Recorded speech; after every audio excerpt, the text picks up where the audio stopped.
విజయనగరం జిల్లాలోని ఎస్కోట ఏరియా ఆసుపత్రి వద్ద 12.60 కోట్లతో నిర్మించిన నూతన 100 పడకల ఆసుపత్రి భవనాన్ని, డయాలసిస్ యూనిట్ ను, అలాగే గజపతి నగరం ఏరియా ఆసుపత్రి వద్ద 17 కోట్లతో నిర్మించిన నూతన 100 పడకల ఆసుపత్రి భవనాన్ని కూడా రాష్ట్ర వైద్య ఆరోగ్య శాఖ మంత్రి సత్యకుమార్ యాదవ్ ప్రారంభించారు. ఈ కార్యక్రమంలో రాష్ట్ర ఎంఎస్ఐ స్పైర్ ఎన్ఆర్ఐ సాధికారత వ్యవహారాల శాఖ మంత్రి కొండపల్లి శ్రీనివాస్, జిల్లా కలెక్టర్ ఎస్ రామసుందర్రెడ్డి, ఎమ్మెల్యే కోళ్ల లలిత కుమారి, ఇతర ప్రముఖులు పాల్గొన్నారు.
నిరుపేద కుటుంబాలు కలెక్టర్ గారు చెప్పినట్టుగా నిరుపేద కుటుంబాలు ఒక హాస్పిటల్కి వెళ్ళి డాక్టర్ దగ్గరికి వెళ్ళాలంటే ఒక 1000 రూపాయలు ఖర్చు, టెస్టులు చేయాలంటే ఒక 1000-2000 ఖర్చులు. ఇలాంటి డయాలసిస్ సెంటర్స్లోకి వెళ్ళి మెడిసిన్ తీసుకోవాలంటే చాలా ఆర్థిక స్థితిగతులకి అంత సహకరించేది కాదు.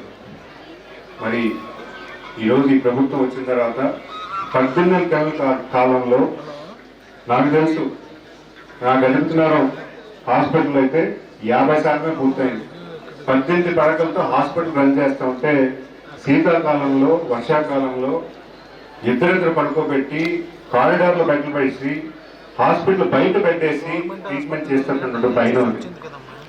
మరి అంతా దైనందిన స్థితికి ఎలా వెళ్ళిపోయామని అంటే నాకు చాలా బాధ అనిపించింది. మరి దానికి ప్రధానంగా ముఖ్యంగా చెప్పాలంటే మన గౌరవ మంత్రివర్యులు, ఆరోగ్య శాఖ మంత్రివర్యులు సత్యకుమార్ యాదవ్ గారు నేను చెప్పంగానే వెంటనే డిపార్ట్మెంట్కి అలైన్ చేసి 18 అంటే 6 నెలల్లోనే, వాస్తవంగా చెప్పాలంటే 6 నెలల్లోనే సివిల్ కన్స్ట్రక్షన్ అంతా కూడా పూర్తి చేసుకున్నాం. ట్రాన్స్ఫార్మర్ పెట్టుకున్నాము, ఫైర్ 5 పడకలు మంజూరు చేశాం. మొత్తం రాష్ట్ర వ్యాప్తంగా మనం అధికారంలోకి వచ్చిన తర్వాత 15 డయాలసిస్ సెంటర్ని రాష్ట్ర వ్యాప్తంగా మనం మంజూరు చేయడం ఇంత పెద్ద సంఖ్యలో ఏనాడు చరిత్రలో ఆంధ్రప్రదేశ్ చరిత్రలో జరగల.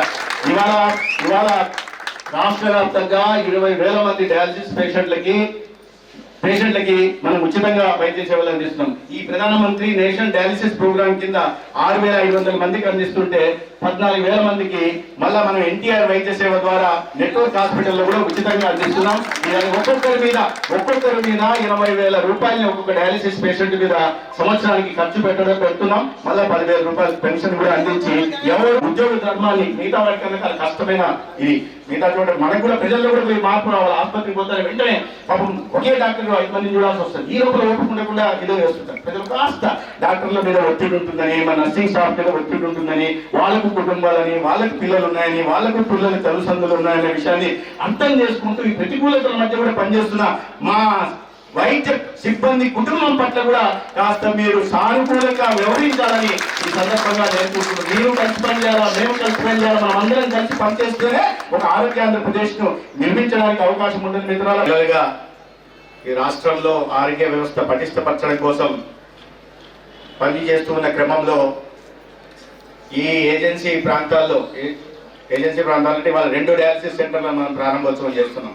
ఒకటి ఇక్కడ ఫిజికల్ గా ఎస్కోటలో మీ అందరి ముందు, రెండోది వర్చువల్ గా సీతంపేట పాలకొల్లు నియోజకవర్గం సీతంపేటలో కూడా ఒక 5 సెంటర్ కూడా ప్రారంభిస్తున్నాం. అక్కడ సంబంధించిన సూపరింటెండెంట్ గారు, ఇతర అధికారులు అందరూ ఉన్నారు. అదే సందర్భంగా ఇవాళ ప్రధానమంత్రి నేషనల్ డయాలిసిస్ ప్రోగ్రామ్ కింద మంజూరు చేస్తున్న పిపిపి మోడల్లో చేస్తున్న డయాలిసిస్ సెంటర్ సంబంధించిన రాహి కేర్ సంస్థకు కూడా ప్రత్యేకంగా నేను శుభాకాంక్షలు, అభినందనలు తెలియజేస్తున్నాను. ఈ ప్రాంతాల్లో ఆసుపత్రుల అప్గ్రేడేషన్ కానీ, అభివృద్ధి చేయడం కానీ లేదా